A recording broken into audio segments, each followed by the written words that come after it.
This is this is a photograph that I took with my cell phone and on New Year's Eve. And I just wanted to share it because it is this very Neptunian. Neptune is playing really big. So Neptune is the, kind of our imagination and these mythic realms or it's this very abstract kind of looking mystical in a way because of the camera effects.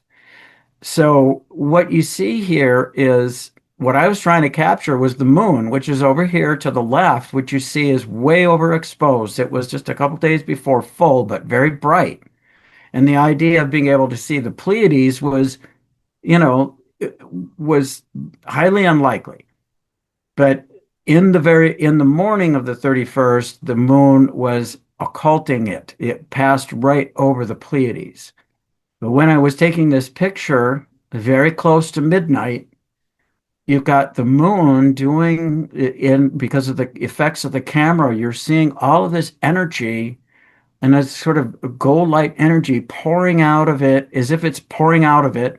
Well, the moon is the modulator. That is the energy that helps us to embody things into the subconscious mind and into our bodies. And then there's the Pleiades, and then the camera effect, this refractive or reflective effect over here on the right. It looks, this is, it's actually a an image that is refracted from the moon, but it looks like the Earth surrounded by this blue heart. That's how I imagine it anyway. And what it signifies astrologically is that Uranus is conjunct the Pleiades at this time. It's been going back and forth with it in within a few degrees. But the planet Uranus, which is the revolutionary, it is the awakener, it is that connection to the higher self.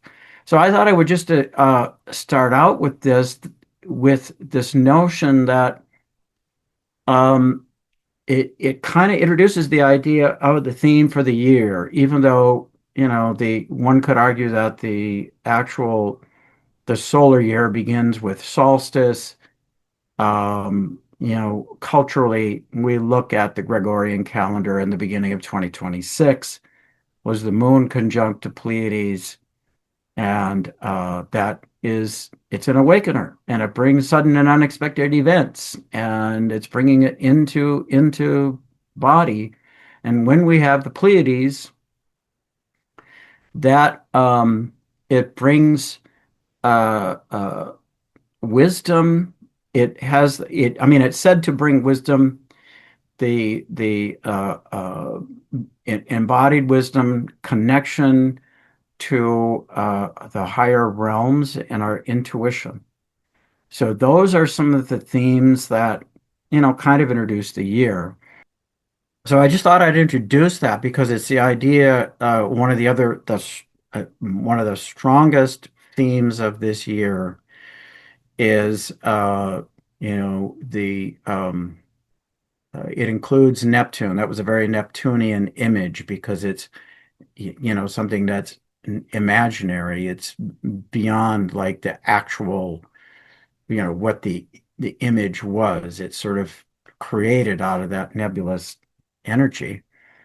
So Neptune, Uranus, Saturn, and Pluto, those are the outer planets. And I'll talk about that in a minute. Um, but what I'm going to do here is go back to my screen share, and I'm going to bring up this chart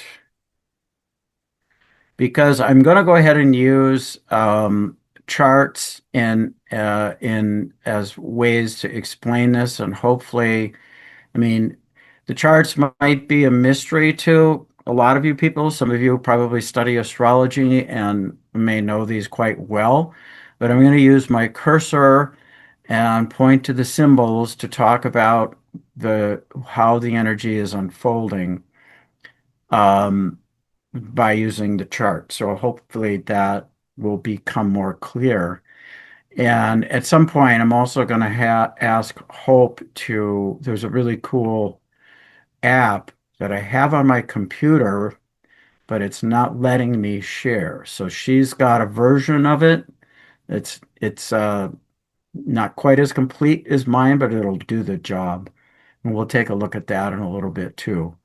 So that was the beginning of the year, December 31st, January 1, and we had a full moon almost immediately.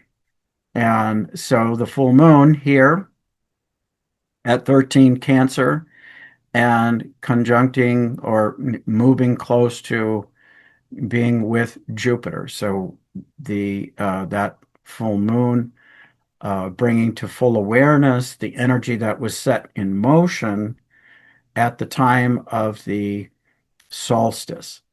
So uh, on the 19th of December, we had a um, a new moon conjunct the galactic center, so it was aligning with a higher power energy, and it was, within 2 days that we can kind of call it the new moon solstice time, the beginning of the natural year or the solar year. So the energy that was set in motion at that time is coming to full awareness at this time. And so um, some of the themes of that beginning had to do with, like I said, is bringing in higher energy. The new moon was still in a fire sign of seeking truth, and then the solstice comes in and it starts becoming more about what are the extant patterns, what is it that we're bringing into reality, and how are we planning, what are we beginning to crystallize. So we come into an awareness of that when the moon becomes full. So we have the sun opposite the moon, and here it is in Cancer. That full moon was in Cancer, and with Jupiter. Jupiter is exalted there. It's the moon's natural sign. That just means that in that expression, they work very well. So Jupiter, in this case, we can think about it as the um, uh, growth and the a connection to higher mind and the philosophies that we live by. And it's exalted in Cancer because when you have a nurturing, secure environment, that allows the mind to grow and expand. And um, so in addition, these planets together represent an awareness on a collective level of what does it mean to be in the human family. And I would even extend that to the non-human family, but we're talking about what is uh, nurturing and allows growth and support and security and nourishment for, Jupiter, our minds and our philosophy of living, but really for all of humanity. And that's being lit up by the sun in Capricorn down here. And the sun shining through Capricorn is how do we structure that? How do we put that together in ways such as institutions and things that will endure, things that will honor uh, our foundations, our ancestors, but help it to last into the future? And how can we do that in such a way that allows the structures that we're creating allow things to work efficiently and effectively? An interesting thing about this one, and I don't know that I want to dwell too long on this, but this particular alignment, this sun moon alignment, is also aligned with the sun is aligned with the star, uh, in this case, one of the Behenian stars or magical stars of Vega, which is um,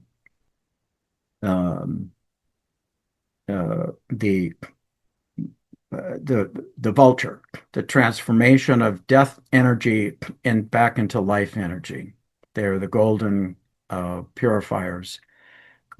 And it was our pole star 13,000 years ago that, in mythical terms, if not strictly temporal terms, but in mythical terms, was the end of Atlantis. So there's a reflection there back to Atlantean karma. And the moon here at 13 Cancer is aligned with the star Sirius, which also has a connection to um, enlightenment and growth, and is aligned with the sun position for the United States. And it is suggested that one of the reasons the founders chose that date, or perhaps it just happened to synchronistically fall on that date because of the alignment with Sirius and the idea of, the brightest star in the sky and that connection to um, enlightenment and higher energy. So that's what they were about. So that all got activated there. And you will also notice down here, Venus and Mars, they're all grouped together there pretty tightly with the sun. So that's being activated. Now, let's see.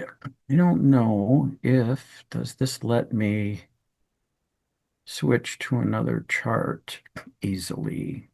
Let's see. Did that end the share? Or are we No, in? you can switch even while you're sharing. You should be able to share another document, another chart, as long as it's on your laptop and you click it, I think. All But it right. didn't change that I saw. No, it's the same. Oh, No. okay. Well, then let me You might have to stop share and then click it to yeah, it the. looks like I have to stop share Yeah, and do that's this fine. We'll over. wait. We're good. So that's kind of a pain, but we'll just try Uh, it. Um,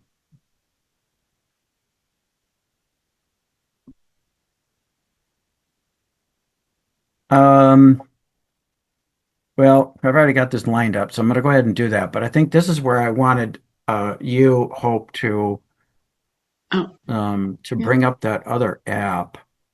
Okay, Um, so we can't both share, so we can't both share. Okay. we can't both Well, then share. let me just talk about this for a moment. Okay, Oh crap, and it brought up the same one. Let me try it this did. again. That's not what I wanted. Okay, well that gives us the opportunity to do plan C. To bring Plan up A, mine. plan B, whatever. So why don't you go ahead and I will. bring All up that app right, right where I will. we All had it right. left off. Yep. Okay.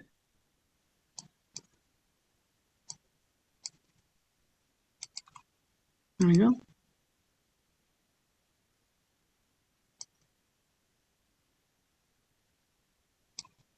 All right. All right. Now, see if you can zoom in a little bit more, bring it closer to the Okay, inner so using planets this there. thing, the zoom in, or Yes, that's zoom correct. in. Okay, so I noticed Jupiter's here, and now Jupiter's going to disappear off the screen. Whoop, wrong direction. Oh, it doesn't. Whoa, come on. It's like I have to shift into gear. All right, more. Ah, whoa. A Okay, little bit more, not too much. There you go. Go back up a little bit. Yeah, it's okay. touchy, isn't it? It is really. It's like driving with a accelerator that sticks. Okay, You're come on. right. A little Yeah, bit. Come my on. app Whoop, is whoop, much whoop. more the downloaded app better. Okay, stop there. Okay. Now, see if you can just in the field here, move your cursor up and down to get See, it like to, this, like that. yeah, to tilt See it around the up corner. like that. except shift it so that Earth is right straight in front of us. Okay, but then it disappears Yeah, but like that. you should be Like, able yeah, to yeah. No, there. I got it. Now you can There we tilt go. it up More? like operating a joystick. Yeah, All okay. right, stop More? there. Okay. Excellent. All right. Right there. So All right. what we're observing here is what was actually going on with the planets on January 7th, and you can see the Earth there um, on this side of the sun and on the other side of the sun, lined up pretty exact. Hope if you put your cursor right on the Earth and move it gently from one side to the other, I will, because that'll change the time, right? it will change the time, but this is And we what we want to want to go. see. Yeah, I want exactly. you Okay, I'll try not to do it too much. watch Venus and Mars. Okay, is that the right direction or the other direction? It doesn't matter. I just want people to see Oh, how okay. Venus and Yep. Mars are Yeah. interacting. Yeah. Okay, now move the other direction, Yeah. Yeah. as that brought us up to January 17th and bringing There's it the back to third. before. There you go. Now bring it Whoops. back Whoop. to, that's actually January good 7th. enough. Just leave it there. Okay. All Because right. this is how I want people to visualize. This is showing us what is actually going on with the motions of the planets, and that we, from the Earth perspective, are looking at the sun, and Venus and Mars are beyond it.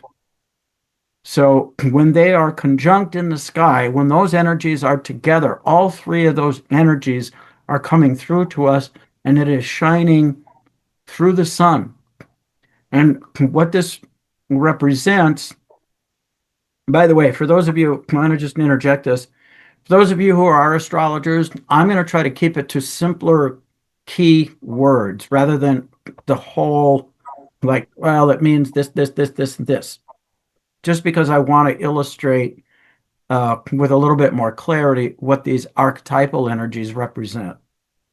But in this case, I'm just going to say that one way of thinking about this is that this is a planetary conjunction of Venus and Mars, which we can associate with divine feminine and divine masculine.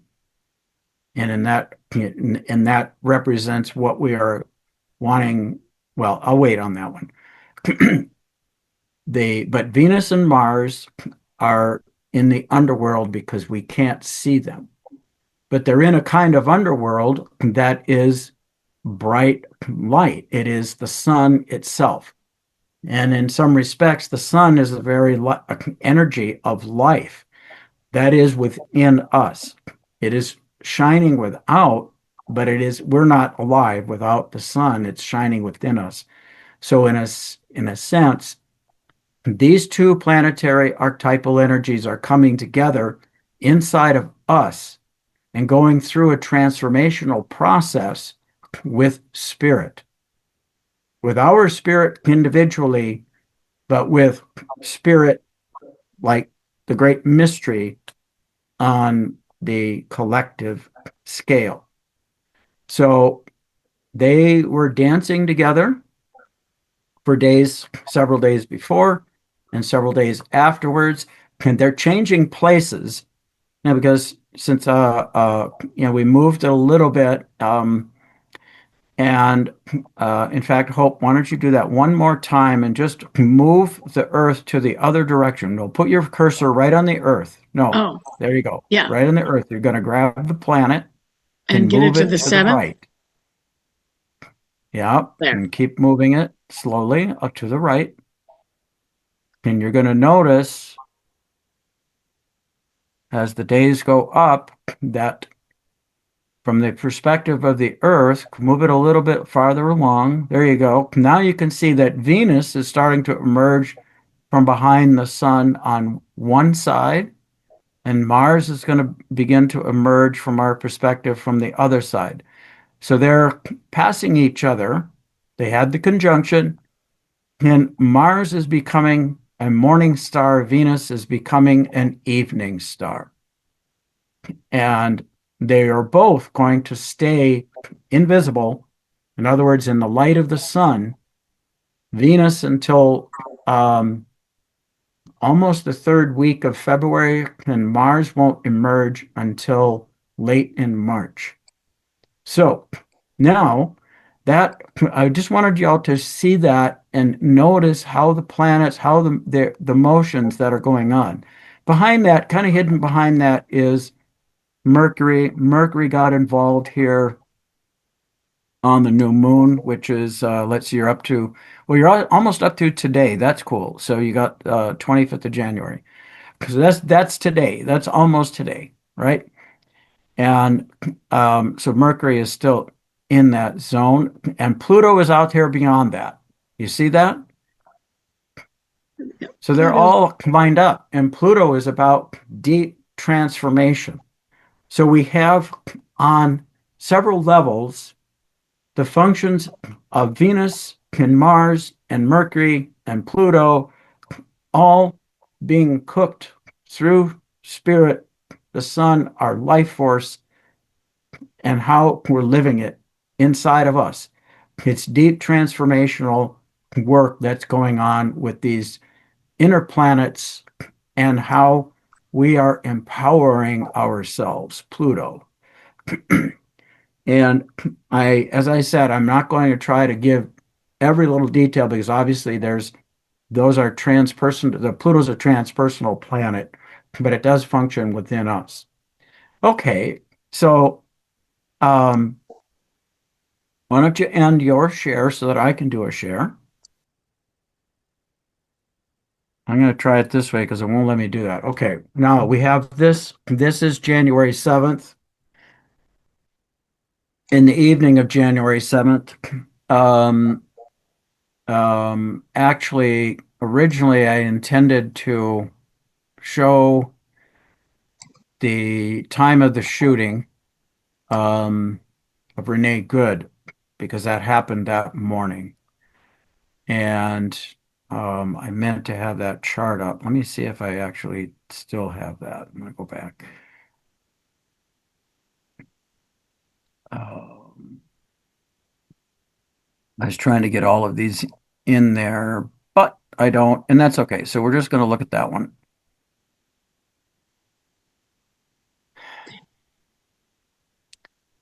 So what was going on, if you look down here, they're still all extremely close.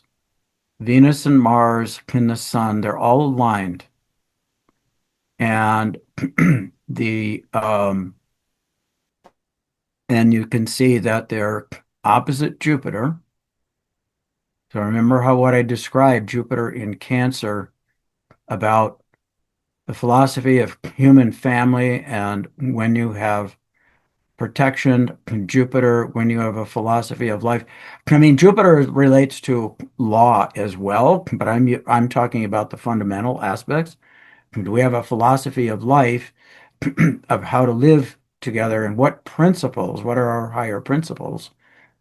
Um, and so when we have this as an opposition, so these things are going on um, with Pluto nearby, Mercury nearby, but they're all happening there with the sun. And it's how is what's going on internally, as I'm pointing here with my cursor, Venus and Mars, reflected in our principles of life and who is the human family. Okay, so I'm going to oversimplify a little bit, but that's partly what's happening. So in here, again, I'm going to use a few keywords that are not comprehensive, but if Venus is what we value and is what we want to embody here. I mean, the symbol itself is the circle of spirit over matter. What is it from spirit that we want to bring in? What do we value? What do we love? And then, of course, it has other elements. And it's both Venus and Mars are universal to all humanity. I think we know that, but we associate Venus pretty strongly with women, um, the associations with um, beauty and relationship and value. The value is a broader. Um, concept of life, etc. And Mars, and so as Venus is often considered a representative of divine feminine, although it also has some distorted sides to it. Mars is how you project yourself into the world, how you form an identity, how you um, if Venus is what you value and what you want to embody, what you want to bring into life, Mars is how you go about doing that. It is the very energy of your, it comes out of instinct, but it is very energy of action uh, to create. It's the two energies together that brings some kind of creation into a form, into being here on this earth. And when we have it in Capricorn, um, Venus in Capricorn kind of represents the wise woman in a way, and what is enduring. It's that is of value. And Mars in Capricorn is what we say is exalted because his energy, his action, his trying to get things done, his the zeal and passion for life, what he's going after, i.e., Venus, what he's going after is focused in a way that is efficient and effective, and it is constrained by um, it's not constrained, but it's focused. I want to use that. You could say it's constrained, but it's like it isn't going all over the place. It doesn't tend to do that when it's in Capricorn. Mars in Capricorn plans and executes and gets it done. Uh, um, so if you just looked at the chart, you'd think, well, that's kind of awesome. So we're reworking how those planetary energies work within us. And I did a meditation um, with a sound bath. We did it the following day, and tried to lead people into, well, where are these archetypal energies living within us? What is it that you want to, what is it that you value and love and want to realize in your life, Venus? And how do you take action to bring that about, Mars? And how do you identify with what it is that you want to create and start making the plan and making a solid um, element for doing that? And because Jupiter is opposite, what's going on inside of us is being reflected out there collectively. Jupiter was bright in the sky. It was easy to see. So this is how creating awareness and a direct linkage between what's going on inside of us individually and collectively to a philosophy of of life, a philosophy of governance. Uh, Jupiter is directly related to law, and Jupiter seeks truth. Um, so, what is the truth of who the human family is, and how do we protect and nurture and nourish all of those things so growth can happen? All right. Now, yeah, I'm spending a fair amount of time on this, not just because there was a shooting that day, but because it really brings to light what's going on in this first part of the year. It's starting with us. It's starting within, and it's transformational. It's creating new seeds. And one of the other many aspects here, I'm only going to point to one in this case because I want to move on. Um, is that it is in this high tension aspect, this square. Okay, so if you notice my cursor, we have the opposition, that's awareness, and then the squares, which are compelling some kind of action. And what is it squared to? Chiron. and Eris. So that's another major theme for the year is Chiron and Eris. They have been dancing with each other all of last year. Eris is the goddess of chaos, goddess of discord and chaos. Chiron is the wounded healer, the one who activates specialized knowledge by working past limitations and karma. And those two energies are together. And, it was last time they were together like that was 50 years ago.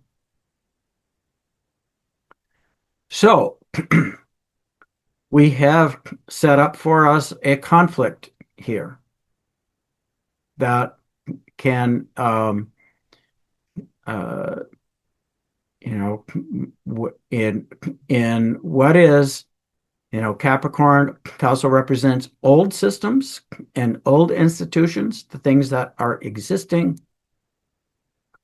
And Chiron and Aries, or Chiron and Eris are in Aries, which is new beginnings, which is, it's fiery and it's asserting an identity. Um, I was going to do this later on in the presentation, but I feel like we're kind of right here. I mean, we can glean so much from right here about what's going on. So they're going to be exact. The next exact and final conjunction this time around is, I believe, March 16th. I'd have to double check the exact date. I do have that chart if we get to look at that. But um, so a lot of this is about identity. Where are we wounded in our identity and our ability to put ourselves out there in the world? Creating space for ourselves. That's Chiron. Where are we wounded? And what is the specialized knowledge we have to acquire to make room for ourselves, for our identity, and to push ourselves into the world? And Eris comes along, and the mythology around Eris was just to remind everybody. I'll do an abbreviated version. So she's the goddess of discord and chaos, and there was a wedding. I forget who the wedding was with. I'm not going to give you that. I wasn't prepared to do a full thing on it, just to get to the point. She wasn't invited. The other goddesses were. And so she was pissed, and she tossed the golden apple into the reception for the other goddesses, Pallas Athene and Hera and Aphrodite. And it said to the fairest. So the golden apple lands in there, it's to the fairest. So these three beautiful goddesses are looking at this. Well, who's the fairest and all that. And but what happens is that Zeus doesn't want anything to do with it. He assigns it to uh, the poor. Why is his name not coming back to me? But he's just a mere mortal, and he gets tricked by Aphrodite, by her glamour, and the promise of you get to have the most beautiful woman in the world as your wife. Who was Helen of Troy, and so if he picked her, if he picked Aphrodite, then he would get Helen of Troy. So all hell breaks loose. There's wars, and all of the old system is broken down through that process, the Hellenistic Wars, or the Troy. I guess that would be the Hellenistic. The But if we look at the underlying meaning here, is first of all, that goddess was not invited, and um, and so her action from the outside, if she's not being included. So what part of ourselves or what part of our society is not being included and wants to be part of the system and would rather just go in and F with it, because if she's already been excluded, so she's just going to F with it can point out where the hypocrisies are. She's going to exploit where the hypocrisies are, where the system isn't working. That's chaos. And some of the energy of Eris in creating chaos is to completely break everything down. And the reason I say it that way is because in the scientific understanding of chaos, chaos theory, and that understanding uh, is out of, or even the philosophical, the Greeks used to say, out of chaos, new reality is born. Um, but unless the vestiges of the old system are completely broken down, rather than taking one part from this and one part from the other and trying to cobble something back together, which is great when that can work. But sometimes you have to break it all the way down. The caterpillar can't take parts to make the butterfly. It has to go into a cocoon and turn into mush and become something completely new. And that's that's what Eris tends to do. Otherwise, some of those components will have the fractals of the old system. So collectively,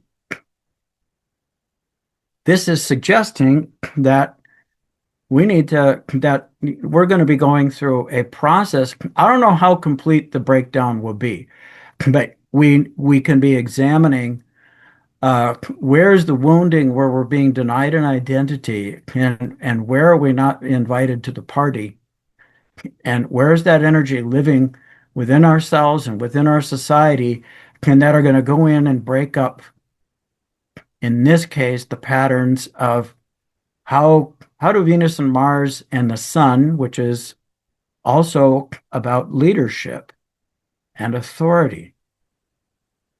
I mean, authority is often assigned to Saturn, but the Sun is pretty central to it. So it's leadership, uh, and and uh, how we're led. It's our very energy. So that is a dynamic that's going on at this time. And so one of the things is, the part of the old system had a hierarchy of dominance. Without kind of, again, I'm gonna I know I've already talked a lot, so shorthanding a little bit because we can talk extensively about these things. But we know that there's a hierarchy of dominance in the way that our world works right now. And so one could wonder, in fact, the shock of it, I was doing a week-long ceremony with these energies and trying to share with people how we can bring new order to our own inner feminine and masculine energies into some new sacred marriage, that we're contributing to something new. And then here's this woman standing up for her human family,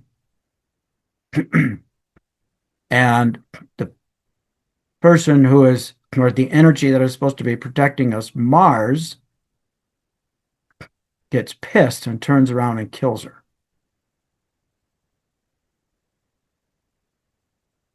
And that's the old system asserting itself.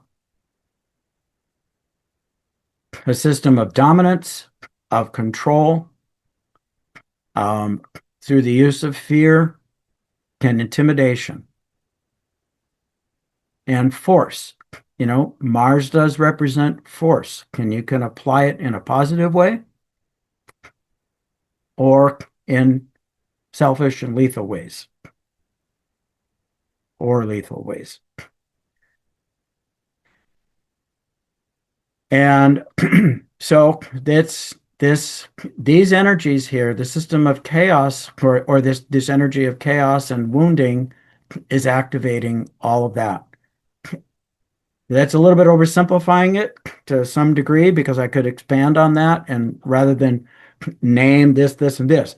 So in this case, I'm saying that they're they're simply representing one facet of how the archetypal energies can work or do work, you know. Um, and so I think I'm going to let that one be for the moment. And move on to another one because how are we doing on time? We're getting close to 8, and I barely worked through this. But I hope you're getting a flavor of this. Um, actually, yeah, I'm going to go ahead and do that. So this is the actual shooting a couple of days ago. And in this case, we're looking at a chart. We could bring up images. So here, in this case, we have Mars, who has now moved into Aquarius, which is about social justice and equality. And the divine masculine operating here to protect the feminine, to protect a woman, and Pluto, the energy to control or use overwhelming force, kills him. So again, the old system of dominance and intimidation raises its head, but at the same time, what we can see is that um, it ain't working, folks, because nobody is buying it. Well, some people are. Obviously, there's still, 40% of the population looks at that, and maybe it's less now because it is so obvious to us. But from an archetypal uh, representation, you can see a two expressions of the Mars energy. There is also like I said, there's a negative expression of the feminine energy as well. About, well, what is valued, glamour. What is the idea of money being the object? And we see that playing out very strongly too. Not that money itself isn't bad, but the worship or the glamorization of money or the pursuit of resources, using force to acquire resources is another aspect of these energies. And we've seen that play out. Um, and or just yeah, I mean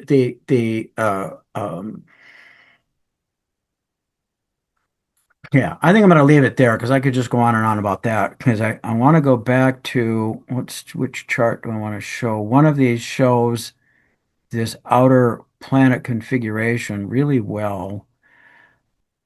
The outer planets move slowly. They're long-term transits. They are collective energies. They are we consider the inner planets, Mercury, Venus, Mars, inner planets, energies that are extant within us.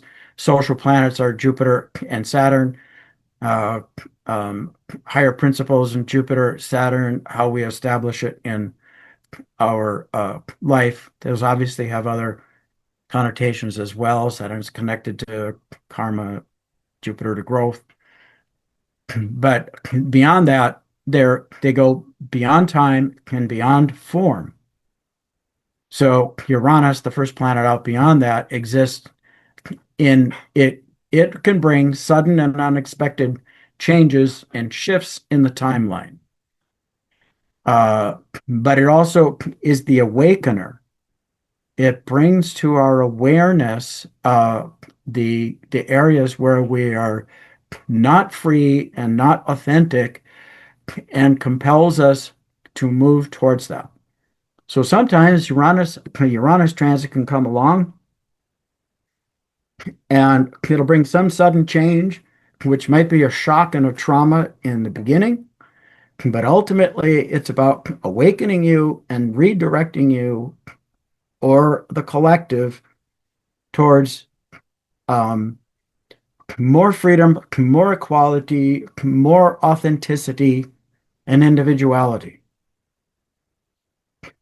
full expression of one's higher self. It connects us to our higher selves.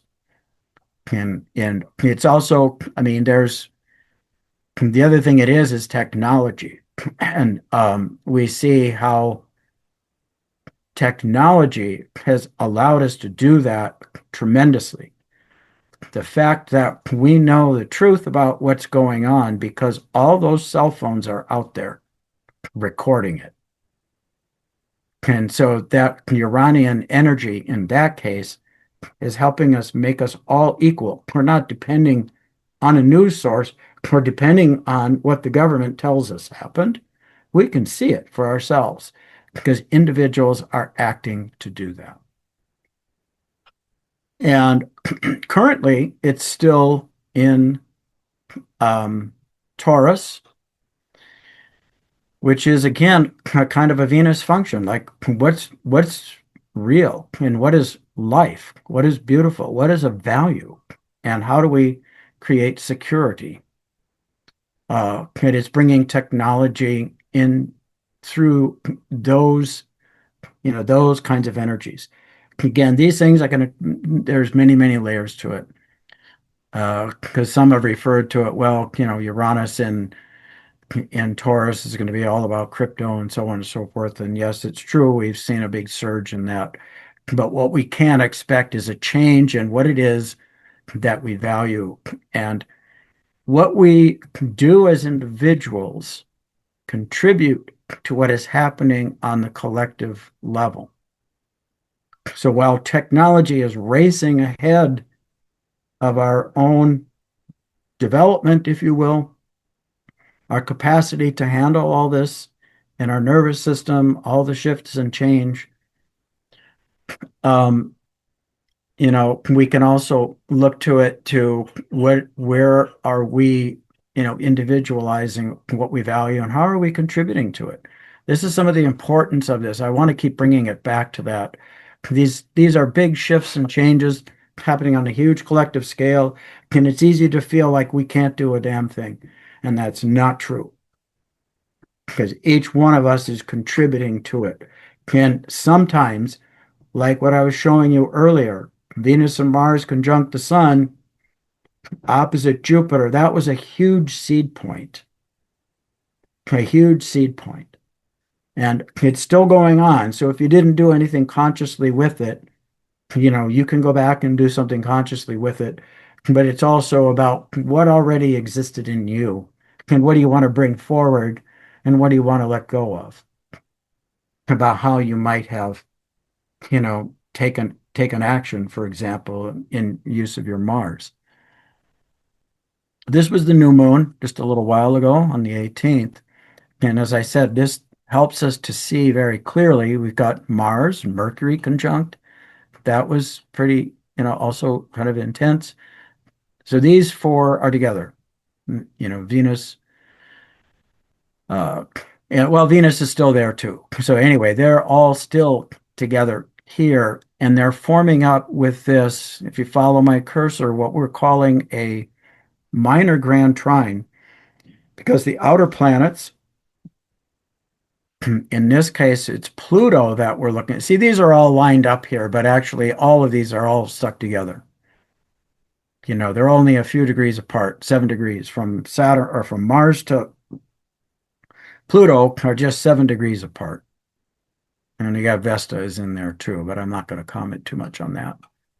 That is pretty cool though. That suggests doing ritual and keeping your inner light going. Take care of your temple.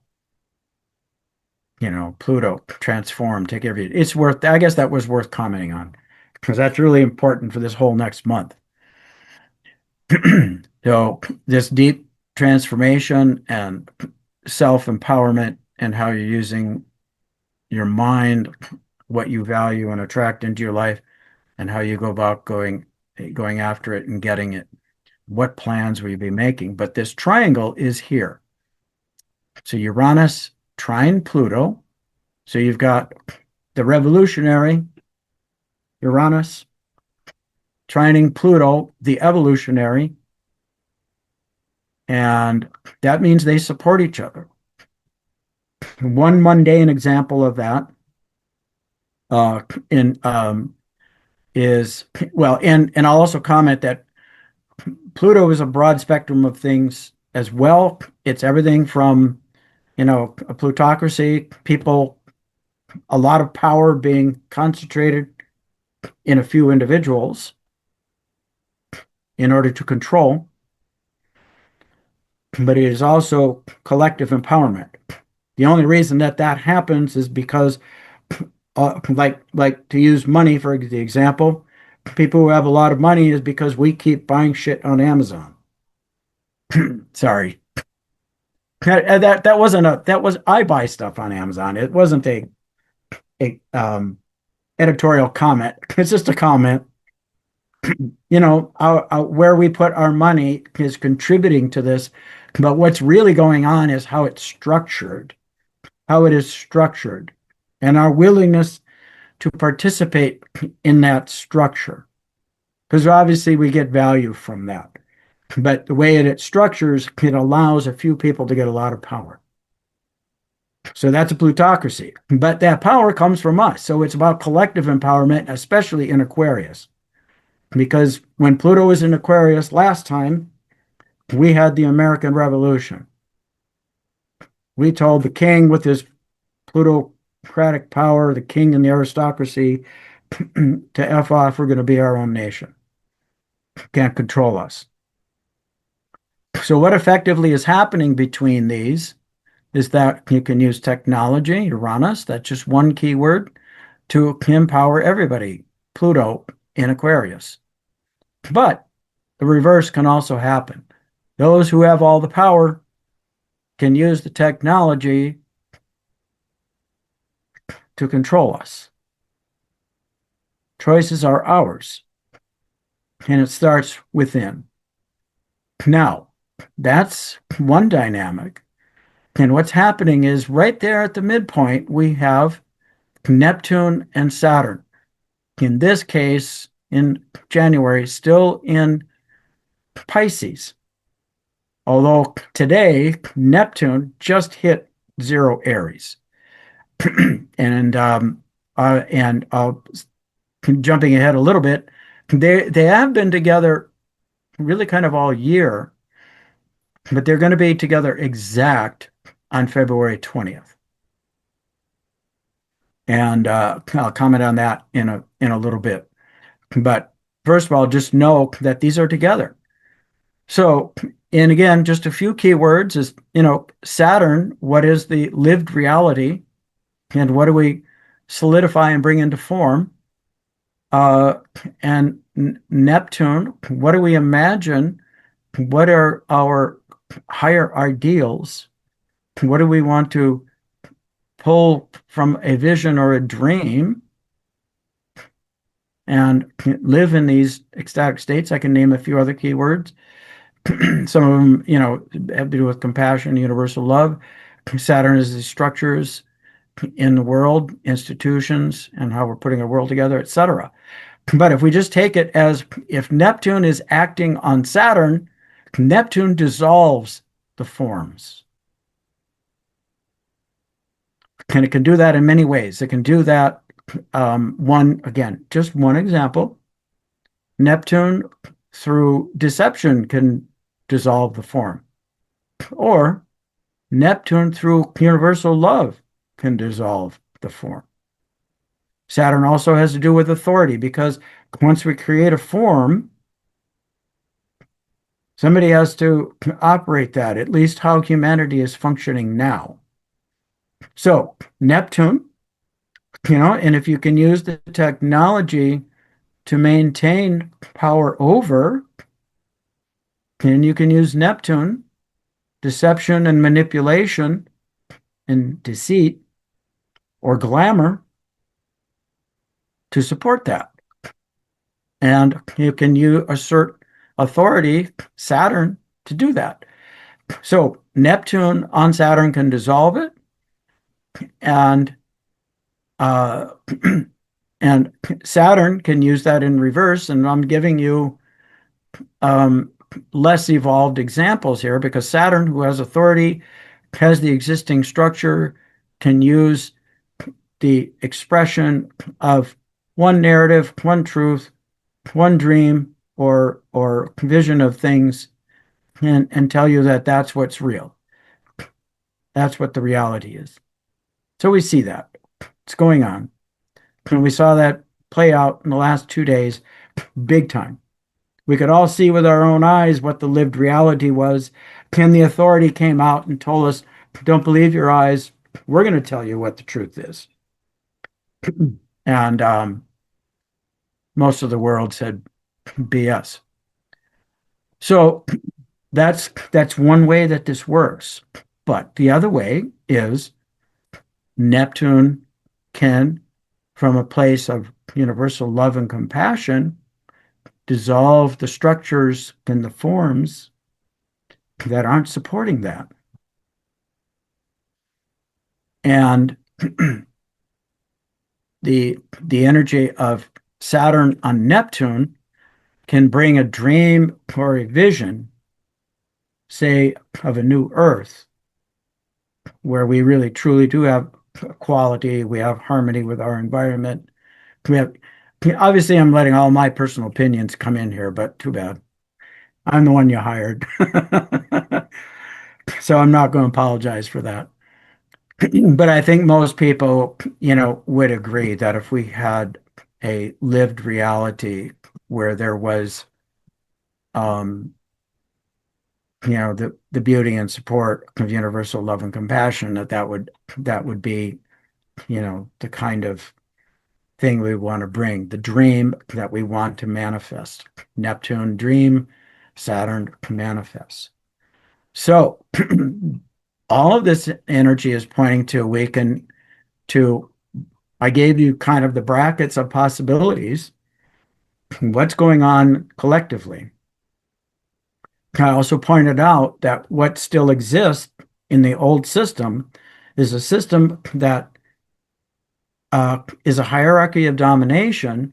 And when it got triggered, it used intimidation and in that in some to some would say then lethal force.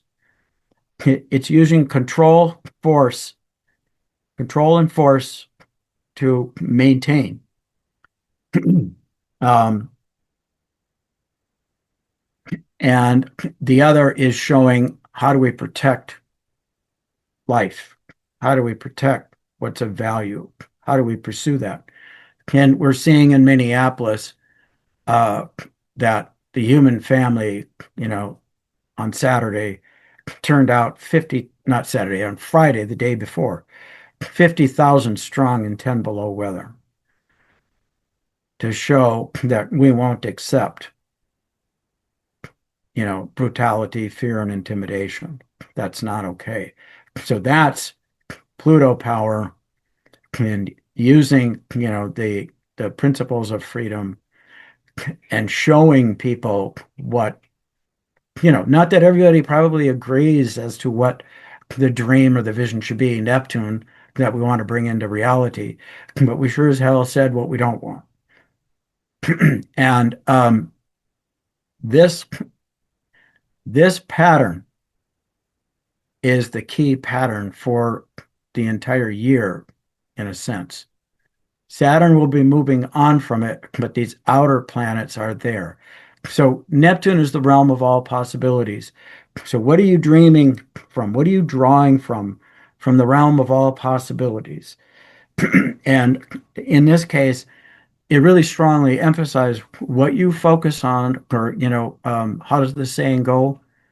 Uh, energy, there's a little rhymey thing about where, what you focus, energy flows to what you focus on. So it is very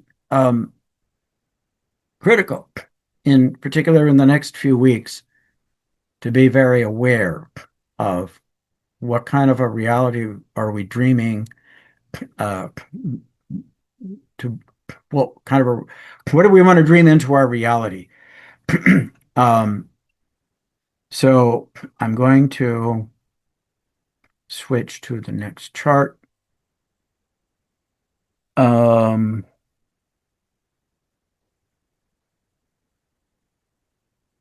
oh, and by the way, actually, let me just go back to that for just a minute because these also represent a repatterning of long-term cycles that were set in motion in the 1960s when Uranus and Pluto were together, and then in the late 80s and early 90s when Uranus and Neptune were together. You know, Uranus, the faster moving planet. So at 60s, it was here with Pluto, not in this sign or location, but excuse me.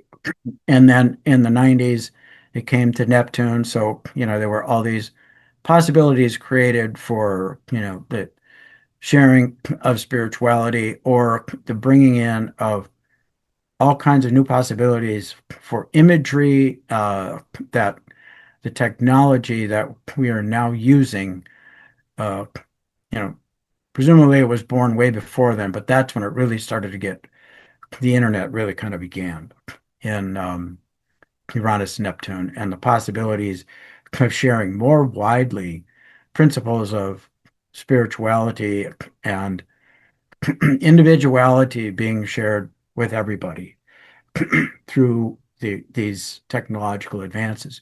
So now we're in a position where there's a kind of maturation, where the things set in motion in the 60s can work together, and the things set in motion in the late 80s and early 90s are offering us possibilities. So this midpoint is where our focus is. And the the relationships between these represents the sextiles, opportunities, possibilities for growth. And we have to choose them. We can, if we allow the collective and the current system, if we're not using our consciousness and our abilities, um, then the locomotive will just keep going the way that it is. And we can hope for the best. So does that mean everybody's going to be focusing on that in some deep spiritual way? Probably not, but people will call forth from their lived life.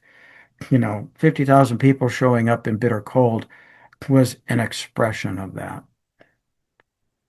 Now, let's go ahead and take that 5 minute break. We're already quarter after, so I've been blabbing for an hour. We'll take the 5 minute break, and I'm going to pick it up on the other side with that Saturn Neptune conjunction. All right. Well, this was that previous new moon, and so the pieces that I described here, this is still a deep inner reorganization and moving from an old structure, Capricorn, or what should endure, Capricorn, and into a freer, more socially equal energy. And as I described those patterns that are activated, because it shows up really well here. And the other piece is that uh, the last time Neptune moved into Aries, and it's interesting that today it just moved into Aries. Um, Here that is this morning as the moon rose here in Minneapolis. Um, and uh, Neptune was in Aries. Actually, it didn't show up as zero, but trust me, it's zero. Anyway, but the last time Neptune moved into Aries, was oh, there it is. Zero Aries at 11:38 a.m. this morning for us here in Central Time, with the moon on the ascendant.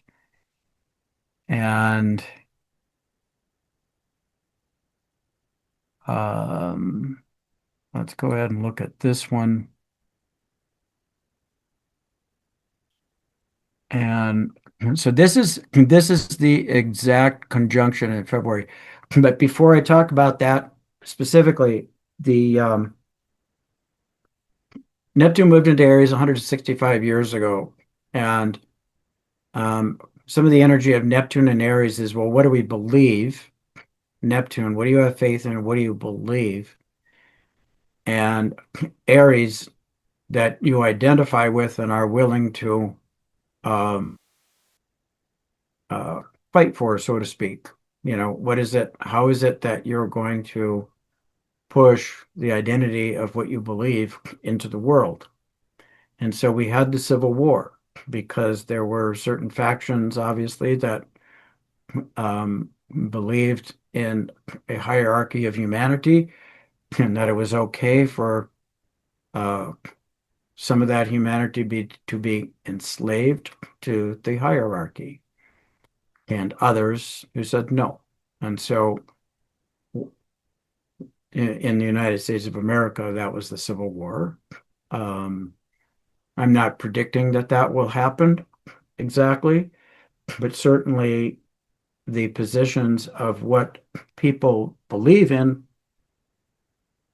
and what they're willing to do to bring how their identity is wrapped up in their belief. If they identify themselves really strongly as um, Christian of a certain type, um, perhaps that type of Christianity puts um, believes in a hierarchy and authority, and you just simply obey authority. And that's not just Christianity, but that's one version of it. And it certainly is a strong Neptunian belief pattern. And then what would people be willing to do to do that, establish that, to bring that into the world, push that out, Aries, create that. Um, the uh, so you have that where we've completed and are now beginning the next 165-year cycle of Neptune as it moves through the zodiac,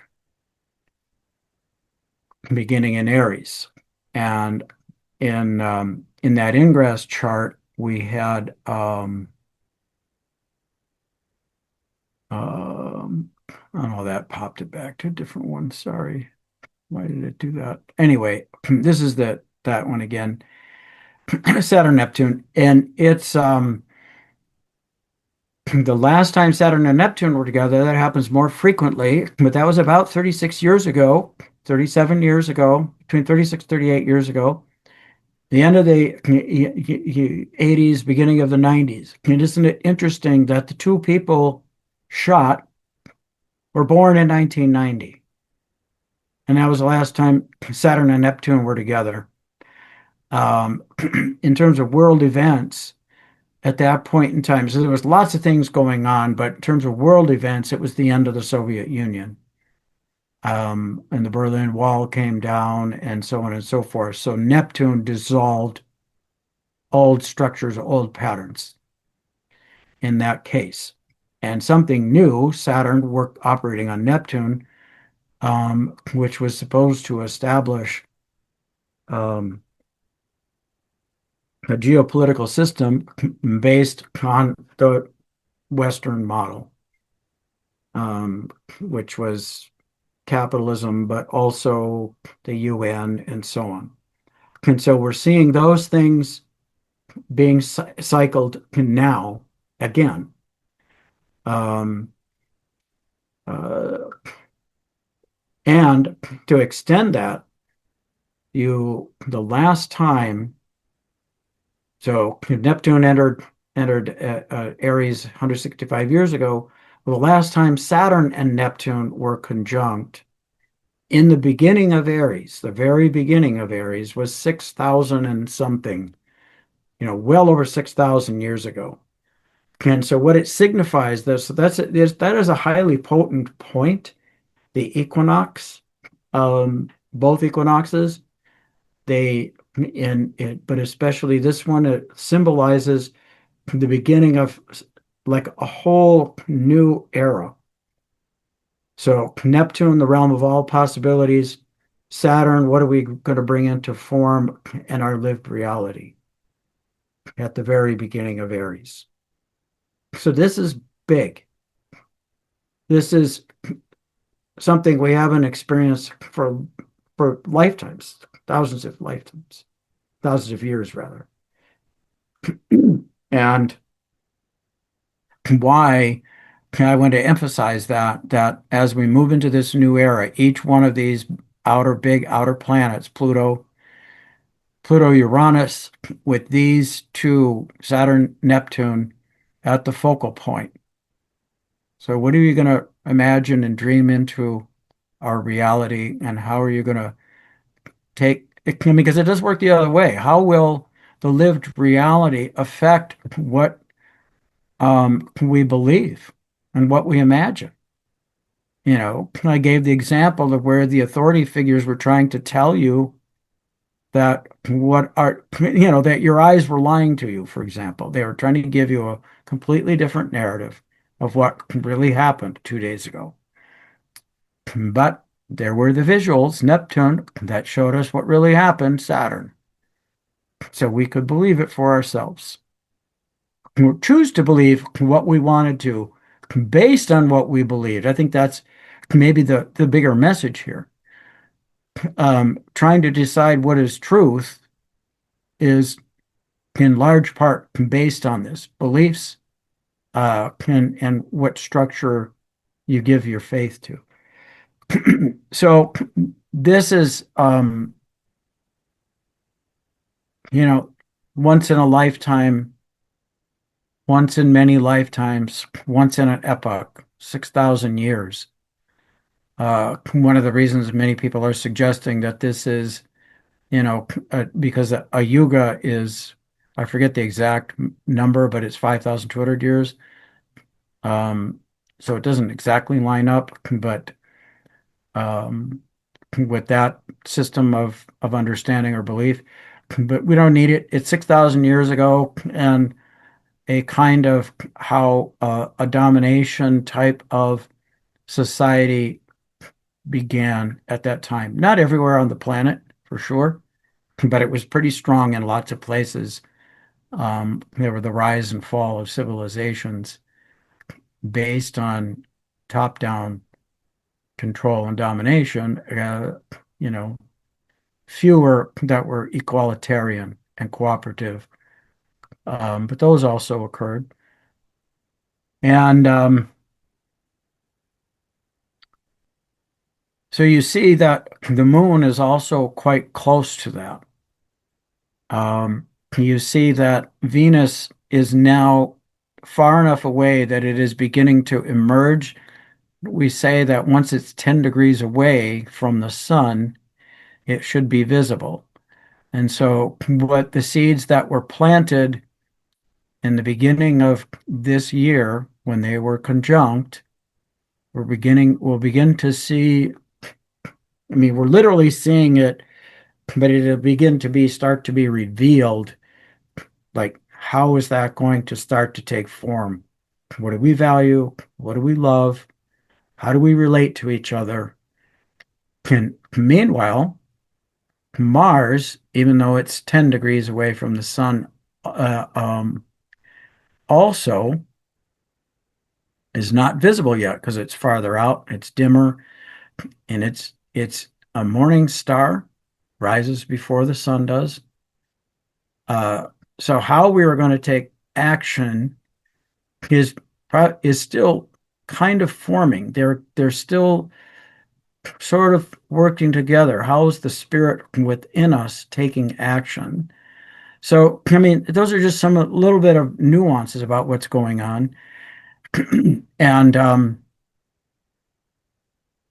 later in the year, and I'm trying to remember that date, but Uranus will move into Gemini, but I'm getting a little bit ahead of myself. Let me just go back to this. The Because you could see how close the moon was um, in that one where Saturn and Neptune are lined up, and we could have used that app that we used earlier that Hope used to show you how the Earth is lining up, and we're seeing it because heliocentrically, from the perspective of the sun, if we were looking down on it from the sun position, Saturn and Neptune aligned in early December, like December 12th or something like early December. Again, I don't remember the exact date, but they aligned then. So some of their energy was already being activated within the sun. So we're living in that.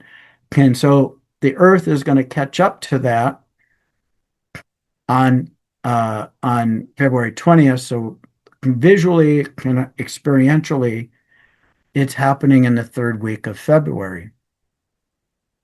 And I moved this back to when the moon is here pretty much at the midpoint, which is just, the day before at around 3 p.m. because of the moon is so directly related to our bodies. So the experience and our subconscious minds is how we absorb things. So the Saturn Neptune uh, energy, one could argue, will be most activated within us individually and within the public collectively the day before on the 19th of February. Um, and then let's see, Saturn, Neptune. And just a couple days before that, on February 17th at 6 a.m. our time, we have Pluto on the ascendant, and we have Uranus on the descendant, or I'm sorry, on the lower heaven. So the angles are very important. That's energy gets released into the world when it hits the ascendant or the midheaven, the lower heaven, which is directly below us in Earth, or the descendant, what is setting in the west. What's rising in the east is the ascendant. And so it's an Aquarian ascendant Pluto right there. So it's expressing that Pluto and Aquarius energy pretty strongly. And Uranus, still bringing changes to what we value into life here deep at this within the earth. It's like what's the most embodied aspect of soul when we're talking about individuals. And so collectively, it's analogous to that as well. How are we releasing the freedom of individuals to live in a secure and resourced life? Taurus. And how are we being empowered and socially just and equal society based on those things? I mean, partially based on those things. And what is it that we are dreaming of, drawing from the sea of all possibilities to bring into form reality and the structures by which we will live? Uh, and that is all right. And so you can see here, here's the new moon. It's an eclipse. Um, and um, it's a partial eclipse, but anyway, it's it is the new moon that marks the Lunar New Year. This is when the year of the fire horse begins. Uh, and once these planets, I was referencing them, these are already, so we got uh, Saturn and Neptune moving into Aries, a fire sign, and within about a month or so, a couple months maybe, Uranus moving into an air sign. So you got fire and air. Things are going to move even more rapidly, if you can even believe that. um, but that's very, and from the Chinese uh, perspective, symbolism perspective, you can't get much more yang than the power of the horse fueled by fire. So this next month in what we do with um, well, here again, I mean, I hadn't even noticed this before, but I'm following my cursor. Mars conjunct Vesta here. I mean, the other asteroids are involved in a lot of this stuff too. It's like you got Pallas Athene conjunct Venus here. So she's, taking the goddess of wisdom and strategy, working with Venus, values and relationship and love.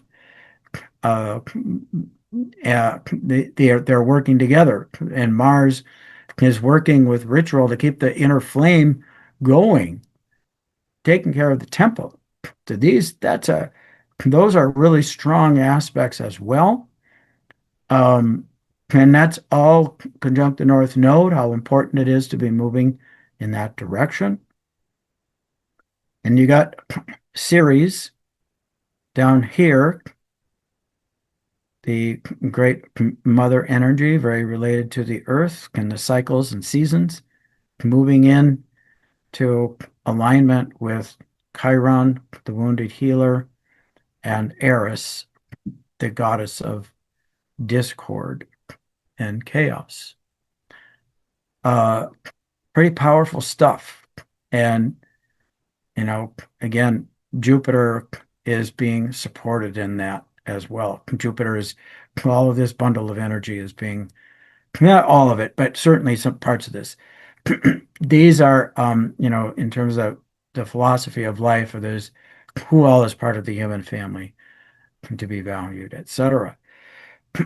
So there are that week is jam-packed. The month leading up to it, jam-packed. Um, those are some of the key elements that we can engage in on a personal level. And the last chart I'm going to offer for this session, so we have a little bit of time. This doesn't get us very far into the year, but we're going to live 10 years in the next 2 months, so what the hell? Um, Oh, yay. Glad to hear that. Thanks. yeah, sorry. Just being real. I'm only being a little bit facetious. Enjoy the ride. What can I say? So this is when the conjunction of Eris and Chiron happened, and it is right, just before the equinox. And of course, once equinox, if we look here for the moment down at the sun, it's at 28 Pisces, which is roughly where Saturn is right now. So it's activating the sun is going to be reactivating that. And within a couple of days of this chart, it's moving into Aries, and then it is going to be conjuncting all of these energies, Neptune, Saturn. And it was the new moon occurred just before that. I don't know that I created that new moon chart, but again, that's going to be a packed and important week, third week of March. In Well, the new moon happens in Pisces, so it's bringing from the realm of all possibilities. What are we bringing in to be new? And then once it moves into Aries, it's how are you going to act on that to bring it into reality and make it individualized for yourself? What do you dream that you want to bring into reality? How are you going to act on it and bring it into your lived reality, how you identify with it? That is the sequence of energy in March. And it just so happens that on this day, between that new moon and the equinox, is this day when these two, when Chiron, the wounded healer, and Eris are conjunct. So those energies are coming together. And I believe that's the fifth and the last time for this sequence. Uh, and so one of the questions that we could ask ourselves, because I don't remember if I said this in the beginning, but what would heal Eris? Um, and actually, I think what I'm going to do is just kind of stop the screen share for now. Is so um so Eris is that uninvited part. Let's let's kind of imagine it within ourselves for a moment, not just collectively, because it always starts within us. And of course, from that we can see all of the aspects of society that don't feel invited into the current, you know, system, the current established order. So they're uninvited to the party. And if we go into what parts of ourselves are uninvited to the party, and how can that be healed?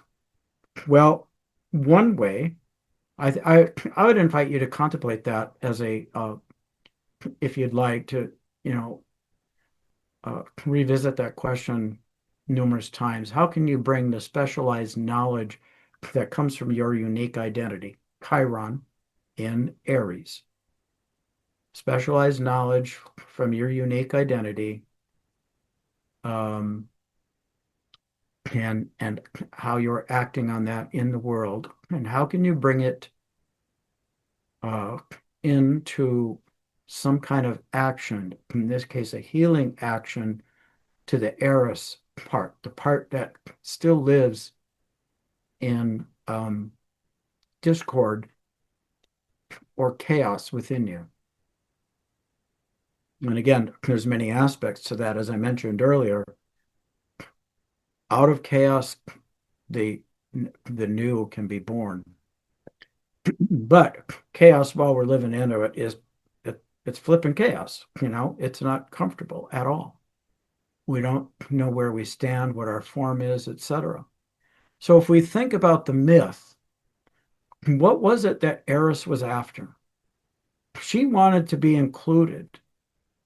All the other goddesses are in there partying and being wonderful and amazing with their, you know, whether it's love and beauty, or if it's her wisdom or a motherliness or the divine spouse, they're all getting to do that. But Eris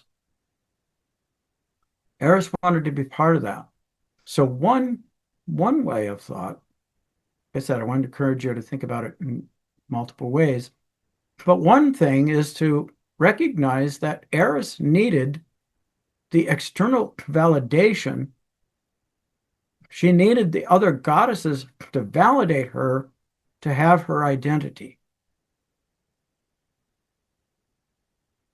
So think about that for a moment.